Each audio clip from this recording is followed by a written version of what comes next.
Seu amanhã está nas mãos de Deus, Pastor Antônio Júnior. Você já ficou preocupado com o futuro? Com medos como: será que vou conseguir um emprego? Meu filho vai ficar doente? E se não der certo? Ou, como vou pagar as contas mês que vem?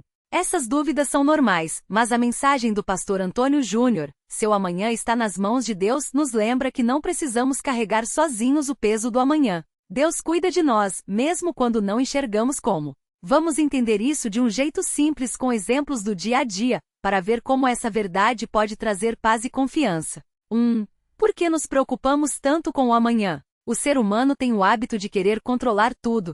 Desde pequeno, aprendemos que precisamos planejar, guardar dinheiro para uma emergência, estudar para passar no vestibular, comprar comida para a semana. Isso é bom, mas vira um problema quando a preocupação toma conta e nos faz esquecer que há alguém maior cuidando de nós. Exemplo prático. Imagine que você é um agricultor. Você planta a semente, rega a terra e tira as ervas daninhas, mas não pode fazer a planta crescer sozinha. Isso depende da chuva, do sol, coisas que não estão no seu controle. Da mesma forma, nós fazemos nossa parte, trabalhar, estudar, cuidar da família, mas o resultado final está nas mãos de Deus. Muitas vezes, a ansiedade vem porque achamos que só nós podemos resolver tudo. Mas a Bíblia diz: não andem ansiosos por coisa alguma, mas em tudo, pela oração e súplicas, apresentem seus pedidos a Deus. Filipenses 4:6. Ou seja, faça o que está ao seu alcance, mas entregue o resto a Deus. 2. O que significa: o amanhã está nas mãos de Deus? Essa frase quer dizer que por mais que a gente planeje, Deus tem o poder de mudar, proteger e proporcionar coisas que nem imaginamos. Não é para ficarmos parados esperando milagres, mas para confiar que Ele está no controle, mesmo quando as coisas parecem ruins. Como isso funciona na prática? Deus conhece o futuro, e nós não. Você já tentou montar um quebra-cabeça sem ver a figura completa? É difícil, não é? Nós só vemos as peças soltas da nossa vida, mas Deus vê o quadro inteiro. Ele sabe o que vai acontecer amanhã, daqui a 1 ano, daqui a 10 anos. Exemplo: uma mãe que perde o emprego pode ficar desesperada pensando: como vou sustentar meus filhos? Mas algumas semanas depois, ela recebe uma proposta melhor, em um lugar mais perto de casa. Deus já sabia disso e estava preparando o caminho. B. Deus age nos bastidores. Às vezes, parece que nada está acontecendo, mas Deus está trabalhando por trás das coisas. Como um diretor de cinema que organiza tudo antes da filmagem começar. Exemplo: um jovem sonha em entrar na faculdade, mas não passa no vestibular. Fica triste, acha que fracassou. Depois de um tempo, descobre um curso técnico que o leva a uma área que ele nem conhecia, e acaba gostando muito mais. Deus redirecionou os planos dele para algo melhor. C. Deus usa até as coisas ruins para o bem. Às vezes passamos por dificuldades que não entendemos. Um divórcio, uma doença, uma traição. Mas Deus pode transformar até essas situações em algo que nos fortalece ou abre portas novas. Exemplo: uma mulher descobre que o marido a traiu. É uma dor enorme, mas com o tempo, ela se reconecta com Deus, encontra apoio em amigos e até começa um negócio próprio, que a faz mais independente e feliz do que antes. 3. Como viver sabendo que o amanhã está nas mãos de Deus? Não é só deixar tudo para Deus e não fazer nada. É uma parceria. Nós agimos, mas confiamos nele. Veja como aplicar isso. Faça a sua parte, mas não se sobrecarregue. Trabalho. Procure emprego, estude, se esforce. Mas não ache que tudo depende só de você. Saúde. Coma bem, faça exercícios, vá ao médico, mas não viva com medo de doenças. Família. Eduque seus filhos, dê amor e limites, mas não queira controlar cada passo deles. Exemplo: um pai que tem um filho rebelde pode ficar louco de preocupação, tentando forçar o jovem a mudar. Mas, depois de orar e fazer o que pode, ele precisa confiar que Deus vai tocar no coração do filho no tempo certo. B. Ore e entregue suas preocupações. Falar com Deus não é só pedir coisas, é também desabafar. Ele quer ouvir seus medos. Como fazer? Pela manhã: Senhor, hoje tenho essa prova, entrevista, conversa difícil. Me ajude. À noite: obrigado por mais um dia. Amanhã, eu confio em ti. Em momentos de crise: não estou entendendo nada, mas sei que tu estás no controle. Exemplo: uma mulher que está com dívidas pode orar: Deus, não sei como vou pagar isso, mas confio que tu vais me mostrar um caminho. Depois ela pode procurar um curso de educação financeira ou conversar com os credores, mas sem desespero, porque sabe que Deus está com ela. C. Não viva no "e se". A ansiedade adora inventar cenários ruins. E se eu perder o emprego? E se meu filho se machucar? E se não der certo? Deus não nos promete uma vida sem problemas, mas promete estar conosco em meio aos problemas. Jesus disse: não se preocupem com o amanhã, pois o amanhã trará suas próprias preocupações. Basta a cada dia o seu próprio mal. Mateus 6:34. Exemplo prático. Imagine que você vai viajar de avião. Se ficar pensando, e se o avião cair, vai passar o voo todo com medo. Mas se confiar que o piloto sabe o que está fazendo e que Deus cuida de você, a viagem fica mais leve. A vida é assim, não adianta sofrer hoje por algo que talvez aconteça amanhã. Lembre-se das vezes que Deus já agiu na sua vida. Quando a dúvida vier, pare e pense: como Deus me ajudou no passado? Quais portas Ele já abriu que eu não esperava? Exemplo: um homem que estava desempregado lembra que, anos atrás, também passou por isso e, de repente, recebeu uma ligação de um antigo chefe oferecendo trabalho. Isso o encoraja a confiar que Deus vai providenciar novamente. 4. E quando as coisas não saem como a gente quer? Às vezes, mesmo orando e confiança, as coisas não acontecem como esperávamos. Um familiar morre, um sonho não se realiza, uma doença não sara. Onde está Deus nesses momentos?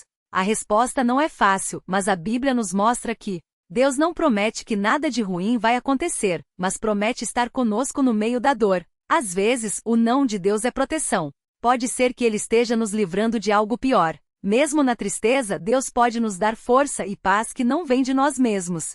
Exemplo: uma família perde tudo em uma enchente. É uma tragédia, mas com o tempo, eles recebem ajuda de pessoas que nem conheciam, se aproximam mais uns dos outros e até começam um trabalho voluntário para ajudar outros atingidos. Deus não causou a enchente, mas usou até aquela situação para trazer algo bom. 5. Como saber se estou realmente confiando em Deus? Às vezes falamos que confiamos, mas nossas atitudes mostram o contrário. Veja alguns sinais.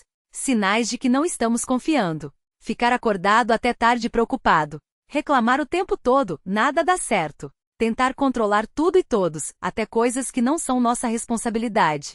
Não pedir ajuda a Deus, ou só pedir sem agradecer. Sinais de que estamos confiando. Dormir em paz, mesmo com problemas. Agradecer pelas pequenas coisas, um café quente, um abraço, um dia de sol. Aceitar que não temos todas as respostas. Continuar fazendo o bem, mesmo quando as coisas estão difíceis. Exemplo: 2 pessoas perdem o emprego no mesmo dia. Uma fica em casa triste, sem procurar nada, só reclamando. Outra hora, atualiza o currículo, pede indicações, enquanto espera, ajuda um vizinho que está doente. Qual das duas está confiando em Deus? A segunda, porque ela está agindo, mas sem desespero. 6. O que a Bíblia diz sobre isso? O pastor Antônio Júnior baseia essa mensagem em vários versículos. Vamos ver alguns bem simples. 1. Lançando sobre ele toda a sua ansiedade, porque ele tem cuidado de vocês. 1 Pedro 5:7. Isso quer dizer: Deus toma minhas preocupações. Eu não preciso carregar isso sozinho. 2. Porque eu sei os planos que tenho para vocês, diz o Senhor. Planos de bem e não de mal, para dar um futuro e uma esperança. Jeremias 29:11. Deus tem um plano bom para você, mesmo que agora você não esteja vendo. 3. Confie no Senhor de todo o seu coração e não se apoie em seu próprio entendimento. Provérbios 3:5. Nós não entendemos tudo, e isso está bem. Deus entende por nós. 4. O Senhor é o meu pastor, nada me faltará. Salmo 23:1. Assim como um pastor cuida das ovelhas, Deus cuida de nós. Não vamos passar necessidade do que realmente precisamos. 7. Histórias reais que mostram Deus agindo no amanhã. Vamos ver alguns relatos, reais ou inspirados em fatos, que mostram como Deus age quando confiamos nele. História 1. O emprego que veio do nada. Um homem chamado Carlos estava há meses desempregado. Já tinha mandado currículo para tudo quanto é lugar, mas nada. Um dia ele orou: Deus, não sei mais o que fazer. Te entrego isso. No dia seguinte, um amigo que nem sabia que ele estava sem trabalho ligou: Carlos, tem uma vaga aqui na minha empresa. Você não ia se interessar? Hoje ele trabalha lá e sempre conta que foi Deus quem providenciou. História 2. A doença que trouxe um milagre. Maria descobriu um câncer e os médicos disseram que era grave. Ela e a família oraram muito, mas também fizeram o tratamento. Durante as sessões de quimioterapia, ela conheceu outras pessoas doentes e começou a dar palavras de esperança para elas. Depois de um tempo, os exames mostram que o câncer tinha sumido. Mas o maior milagre, ela diz, foi como Deus usou aquela doença para aproximá-la dele e abençoar outras pessoas. História 3. O filho que voltou para casa. Joana tinha um filho viciado em drogas. Ela já tinha tentado de tudo, clínicas, médicos, conversas. Até que um dia, exausta, ela disse: Senhor, eu não aguento mais. Ele é teu. Faz o que quiseres. Alguns meses depois, o filho, sem mais dinheiro para drogas, foi parar em um abrigo cristão. Lá conheceu Jesus e mudou de vida. Hoje, ele ajuda outros jovens a saírem das drogas. 8. E quando a fé parece fraca? Às vezes, a gente quer confiar, mas a dúvida vem. Será que Deus realmente se importa comigo? Isso é normal. Até grandes homens de Deus na Bíblia passaram por isso. O que fazer nessas horas? Fale com Deus sobre suas dúvidas. Ele não se ofende. O salmista Davi já disse: Até quando, Senhor? Salmo 13:1. Deus aguenta nossas perguntas. Lembre-se de que fé não é ausência de dúvidas, mas escolher confiar mesmo com dúvidas. Busque companhia. Fale com alguém que também confia em Deus. Às vezes, a fé dos outros nos fortalece. Faça coisas pequenas que mostram confiança. Por exemplo, em vez de ficar reclamando, agradeça por uma coisa boa do dia. Exemplo: uma mulher chamada Ana da Bíblia queria muito ter um filho, mas não conseguia. Ela chorava, orava e até foi chamada de bêbada porque as pessoas achavam que ela estava embriagada de tanto que ela falava sozinha, na verdade estava orando. Mas ela não desistiu. Deus ouviu e lhe deu um filho, Samuel, que se tornou um grande profeta. 1 Samuel 1:9. O perigo de querer controlar o amanhã. Quando a gente acha que tudo depende da gente, acabamos vivendo estressados, como se fossemos Deus. Culpar os outros ou a nós mesmos quando algo dá errado. Perder a alegria do hoje, porque só pensamos no amanhã. Exemplo: imagine que você ganha um ingresso para um show do seu artista favorito. Se ficar o tempo todo preocupado com como vou chegar em casa depois, e se chover, e se eu perder a hora, você não vai curtir o show. A vida é assim: se só pensarmos nos problemas que podem acontecer, perdemos a beleza do que está acontecendo. 10. Como ensinar as crianças a confiar em Deus pelo amanhã? As crianças também têm medos, do escuro, de monstros, de não serem aceitas na escola. Podemos ensinar elas desde cedo a confiar em Deus. Dicas: ore com elas antes de dormir. Por exemplo: Deus, obrigado por hoje. Amanhã, fica com a gente, por favor. Conte histórias da Bíblia onde Deus cuidou das pessoas, como Daniel na cova dos leões, ou Jesus acalmando a tempestade. Mostre exemplos do dia a dia. Olha, a gente não tinha dinheiro para o almoço, mas a vovó ligou e trouxe comida. Deus providenciou. Não minta. Não diga: nada de ruim vai acontecer, mas sim, se algo ruim acontecer, Deus vai estar com a gente. Exemplo: uma criança tem medo de ir para a escola porque acha que as outras vão zoar dela. Os pais podem dizer: às vezes as pessoas são chatas, mas Deus te fez especial. Se alguém te magoar, você pode contar para a gente e para Deus. Ele vai te dar força. 11. O que não significa: o amanhã está nas mãos de Deus.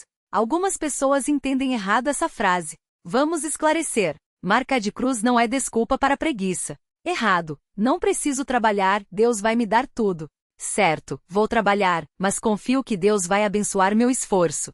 Marca de cruz não é garantia de que nada ruim vai acontecer. Errado. Se eu tiver fé, nunca vou ficar doente. Certo. Mesmo se eu ficar doente, Deus vai estar comigo. Marca de cruz não é para ficar parado esperando milagres. Errado. Não preciso estudar, Deus vai me fazer passar no vestibular. Certo. Vou estudar, e confio que Deus vai me ajudar a lembrar na hora da prova.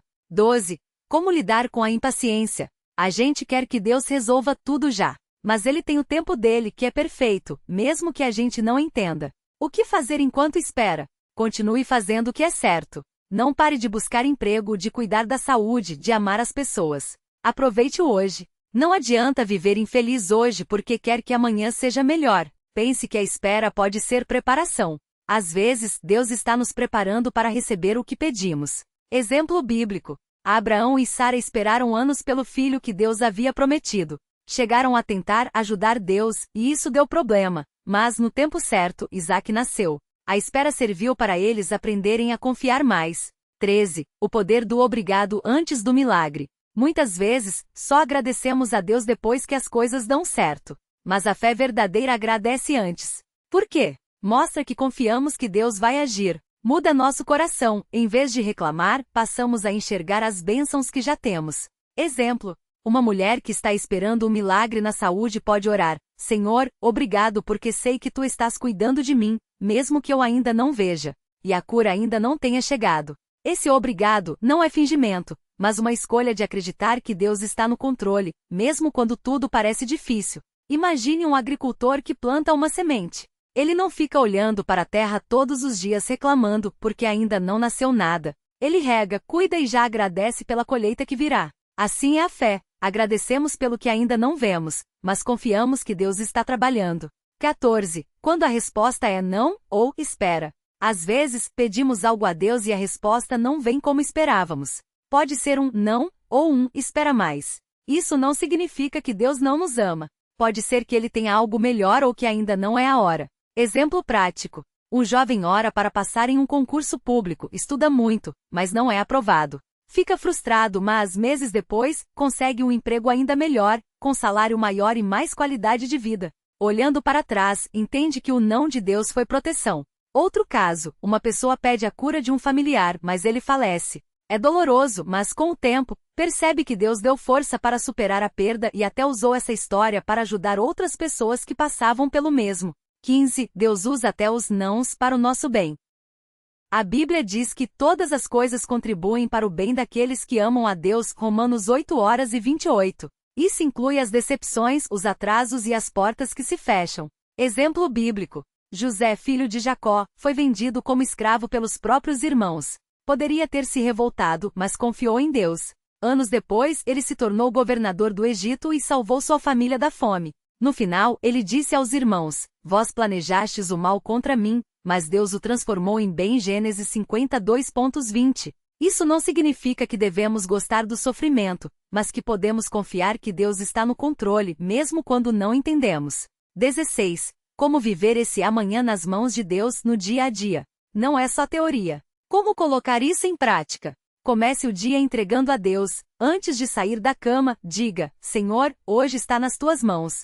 Me guia. Ore, mas também haja. Não fique parado esperando o milagre cair do céu. Se precisa de um emprego, ore e envie currículos. Se quer um relacionamento saudável, ore e seja uma pessoa melhor. Cuidado com a ansiedade. Jesus disse: Não se preocupem com o amanhã. Mateus 6:34. Preocupação não resolve, só rouba a paz. Celebre as pequenas vitórias. Um dia sem brigas em casa, uma conta paga, um sorriso de um filho. São sinais de que Deus está agindo, mesmo nas coisas simples. 17. E quando a fé falha? Todo mundo tem momentos de dúvida. Até os heróis da Bíblia passaram por isso. Elias, depois de um grande milagre, ficou deprimido e quis desistir. 1 Reis 19. Tomé duvidou da ressurreição de Jesus. João 20:25. Davi, em vários salmos, reclamou: Até quando, Senhor? Deus não se assusta com nossas dúvidas. O problema não é questionar, mas desistir. Se você está fraco na fé hoje, não se condene. Fale com Deus assim: Senhor, eu quero crer, mas estou com dificuldade.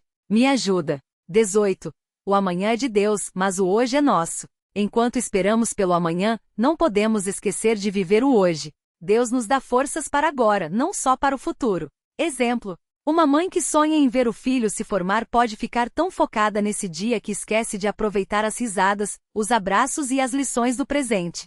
O amanhã é importante, mas o hoje também é um presente de Deus. 19. A paz que vem da entrega. Quando realmente colocamos nosso amanhã nas mãos de Deus, algo muda dentro de nós. A paz chega. Não é a paz que o mundo oferece, que depende de tudo dar certo, mas a paz que vem de saber que mesmo se tudo der errado, Deus está conosco. Jesus disse: Deixo vocês com uma paz que o mundo não pode dar. João 14:27. Essa paz não é a ausência de problemas, mas a certeza de que não estamos sozinhos neles. 20. Para refletir hoje. O que você tem tentado controlar sozinho e precisa entregar a Deus? Tem algo que você só agradece depois que acontece? Experimente agradecer antes. Qual é o seu maior medo em relação ao amanhã? Fale com Deus sobre isso. Lembre-se, seu amanhã está nas mãos de Deus. Não porque Ele vai fazer tudo do jeito que você quer, mas porque Ele te ama e sabe o que é melhor, mesmo quando não entendemos. E isso já é motivo suficiente para confiar.